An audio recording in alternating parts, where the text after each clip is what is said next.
Hello दोस्तों, आज हम बात करेंगे स्नो वाइट नोवेल की, जिसके नोवेलिस्ट डोनाल्ड बार्थलिम हैं। 1967 में इसको पब्लिश किया गया था।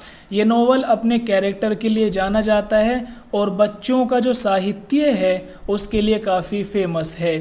इसमें छोटी और बड़ी बहुत सारी स्टोरी डोनाल्ड बार्थलिम ने लिखी हैं, जिनमें से जो कुछ मशहूर कहानी है उनमें से एक 7 ड्वार्फ की स्टोरी है, यानी 7 बोनों की कहानी। आज हम उसी का जिक्र करेंगे। एक समय की बात है कि एक राज्य में एक राजा और उसकी रानी रहा करते थे, लेकिन इस रानी को कोई संतान पैदा नहीं हुई थी और एक लंबे समय तक दोनों ने अकेले ही जीवन को गुजारा था। एक दिन की बात है कि जो रानी है वो कोई सुई धागे का काम कर रही थी। उसी समय उसकी खिड़की पर एक परिंदा आता है और वो उसके जहन को जो वो काम कर रही थी उससे भटका देता है, और जो वो सुई से काम कर रही थी वो सुई उसकी उंगली में लगती है और उसकी उंगली से खून निकलकर खिड़की से बाहर ज़मीन पर गिर जाता है। और देखते ही देखते ये खून, ये ब्लड एक बच्चे की शक्ल ले लेता है, यानी जैसे बच्चे का फेस होता है, ये खून की बूंद बच्चे के चेहरे की शक्ल ले लेती है, जिसको देखकर रानी बहुत ज़्यादा परेशान होती है और वो एक कामना करती है। वो कामना करती है कि उसके एक बच्चा होना चाहिए जो बर्फ़ से ज़्यादा सफ़ेद हो, जिसके बाल बहुत ज़्यादा काले हों और जिसके होंठ इस खून की तरह लाल होने चाहिए। ईश्वर उसकी ये बात सुन लेता है और अब रानी प्रेग्नेंट हो जाती है, लेकिन इसी के साथ साथ रानी की जो हेल्थ है वो ख़राब होने लगती है। और जैसे जैसे दिन करीब आते हैं, दिन नज़दीक आते हैं, और रानी इस बच्चे को जन्म दे देती है। अभी ये बच्ची छोटी ही होती है कि रानी का जो स्वास्थ्य है वो बहुत ज़्यादा बिगड़ना शुरू हो जाता है। वो राजा को याद करती है और राजा से बोलती है कि देखिए, मुझसे वादा करो कि तुम 2 चीज़ों का ध्यान रखोगे। एक वादा तो ये करो कि तुम मेरे बाद इस बच्ची का ख्याल रखोगे, और दूसरा वादा ये करो कि तुम मेरे बाद किसी दूसरी रानी को देखकर उससे शादी कर लोगे और ज़्यादा परेशान नहीं होगे। राजा दोनों वादे मान लेता है और रानी की मौत के बाद में राजा इस बच्ची की परवरिश करता है, लेकिन ये परवरिश ज़्यादा नहीं चल पाती। क्योंकि राजा अपने राज काज में बहुत ज़्यादा बिज़ी रहता है और उसको ये ज़रूरत महसूस होती है कि उसको एक दूसरी रानी का इंतज़ाम करना चाहिए ताकि वो इस छोटी बच्ची की देखभाल अच्छे से कर सके। जो ये छोटी बच्ची होती है इसी का नाम स्नो वाइट रखा जाता है, यानी बर्फ़ की तरह सफ़ेद, और इसी के नाम पर इस नोवेल का नाम पड़ा हुआ है। राजा एक रानी की तलाश शुरू कर देता है और वो एक बहुत ही खूबसूरत रानी से शादी रचा लेता है, लेकिन वो रानी जितनी खूबसूरत थी उसी के साथ साथ बहुत ज़्यादा स्नो वाइट यानी उसकी बेटी से जलती थी। क्योंकि स्नो वाइट की जो खूबसूरती थी वो इस अपनी जो स्टेप मदर है, यानी जो नई रानी बनकर आई है, उसकी खूबसूरती से कहीं ज़्यादा थी। नई रानी के पास एक ऐसा शीशा था, एक ऐसा मिरर था जो बोलता था और हर सच्चाई को रानी को बता दिया करता था।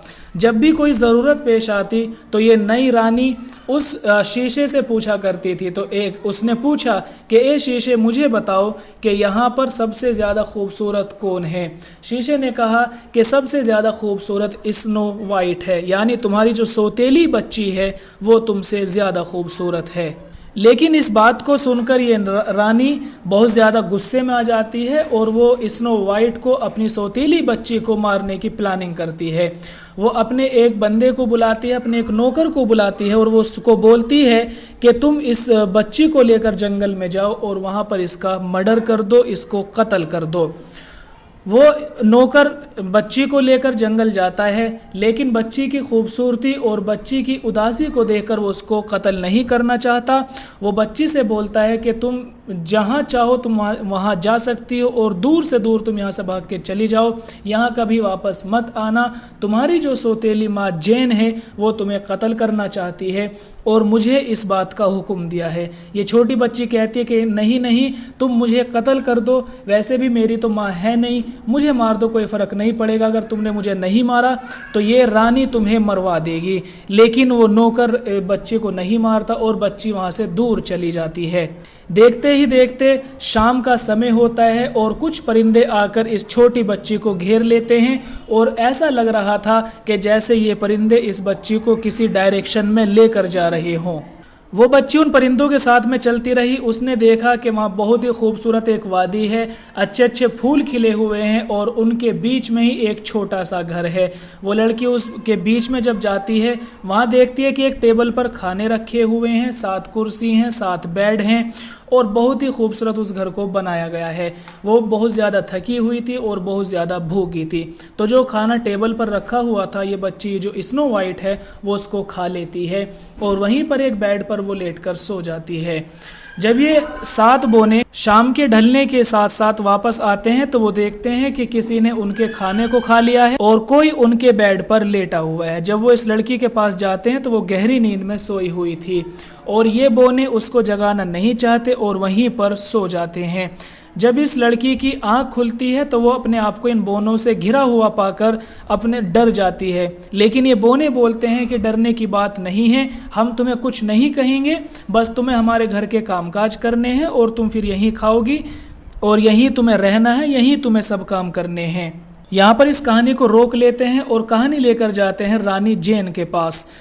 रानी जेन फिर शीशे को जो है सामने लाती है और पूछती है कि बताओ सबसे ज़्यादा खूबसूरत कौन है। शीशा फिर कहता है कि सबसे ज़्यादा खूबसूरत वही है जो बहुत ज़्यादा जंगल के बीच में एक घर है, उसके अंदर जो रहती है स्नो वाइट, वो सबसे ज़्यादा खूबसूरत है।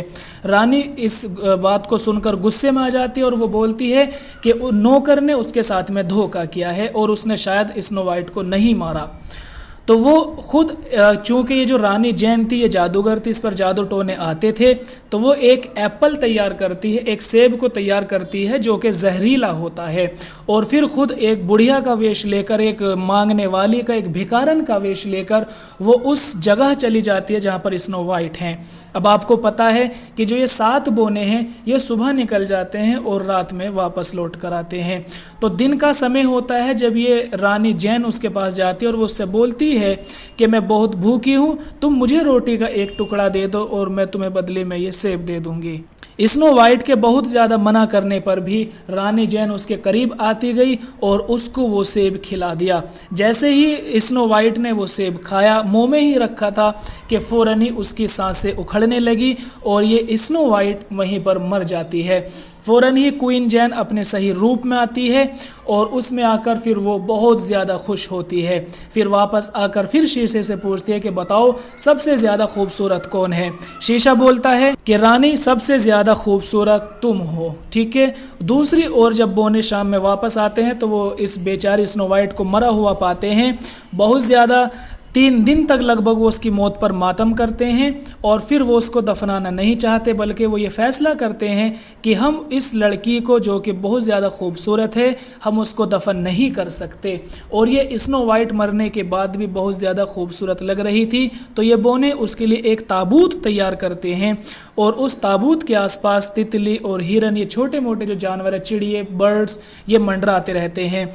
एक दिन ऐसा होता है कि वहाँ से एक राजकुमार का गुजर होता है और राजकुमार उस रानी को देख लेते हैं, स्नो वाइट को देख लेते हैं और वो ये फैसला करते हैं कि वो स्नो वाइट से शादी करेंगे और वो उसको ताबूत को वहाँ से लेकर चले जाते हैं। लेकिन बोने बोलते हैं कि हम ऐसा नहीं जाने देंगे, बल्कि तुम हमें इसके बदले सोना दोगे। राजकुमार उनको सोना देता है और वहाँ से ताबूत को लेकर चला जाता है। अब जब ये ताबूत को लेकर जा रहे होते हैं तो एक नौकर जो कि इसको उठाए हुए था ताबूत को, उसका पैर कहीं पर टकरा जाता है और जिसकी वजह से वो जो ताबूत है वो थोड़ा डिसबैलेंस हो जाता है और इसी वजह से जो इस स्नो वाइट के मुंह में जो एप्पल का टुकड़ा था जो जहरीला था वो वहाँ से निकल जाता है और रानी ये स्नो वाइट जो राजकुमारी है ये होश में आ जाती है। फ़ौरन ही राजकुमार उसको देखकर बहुत खुश होते हैं और बोलते हैं कि तुम मुझे मरी हुई की कहाँ लेकर जा रहे हो। वहाँ पर राजकुमार बोलते हैं कि ऐसे ऐसे हुआ है, मुझे पता था कि तुम मरी नहीं हो, बल्कि तुम्हारे साथ में कोई जादू का सहारा लिया गया है, किसी दूसरी चीज़ का सहारा लिया गया है, इसीलिए मैं तुम्हें ठीक करने के लिए अपने दरबार में लेकर जा रहा था। लेकिन ये अच्छा हुआ कि तुम्हें रास्ते में ही होश आ गया। यहाँ पर ये दोनों लोग शादी के बारे में प्लानिंग करते हैं। ये बात जब राजा के पास में जो इसके फादर थे उनको पता चलती है कि स्नो वाइट को जहरीला सेब दिया गया है रानी जैन के द्वारा, तो रानी जैन को, ये रानी इतनी दुष्ट थी कि उसने अपने ही हस्बैंड को, जो कि स्नो वाइट के फादर हैं, उन्हीं को अपने जादुई कमरे में कैद कर कर रखा हुआ था और ख़ुद राज की बागडोर संभाले हुई थी। ये राजकुमार जब स्नो वाइट ने बताया उसको कि ऐसे ऐसे वो फला राज से है, फला राज्य से है, उसके फादर ऐसे हैं, जो भी है, तो ये दोनों वहाँ पर जाते हैं और जाकर जो फादर हैं स्नो वाइट के उनको छुड़ाते हैं। जब क्वीन को पता चलता है, क्वीन जैन को, कि उसके हस्बैंड को छुड़ा दिया गया है और उनके किले पर एक दूसरे राज्य का राजकुमार हमला करने के लिए आया हुआ है, तो वो वहाँ से राज्य को छोड़कर भाग जाती है। और इस तरह से राजा इन दोनों की, यानी राजकुमार की और अपनी बेटी की, दोनों की शादी की जो है घोषणा कर देता है, अनाउंसमेंट कर देता है। इस तरह से दोनों की शादी हो जाती है और ये नोवेल यहीं पर ख़त्म हो जाता है। ये स्टोरी शॉर्ट स्टोरी है, छोटी सी स्टोरी है, ख़त्म हो जाती है यहीं पर। तो आज के लिए इतना काफ़ी है दोस्तों। सुनने के लिए धन्यवाद। आपका दिन शुभ हो।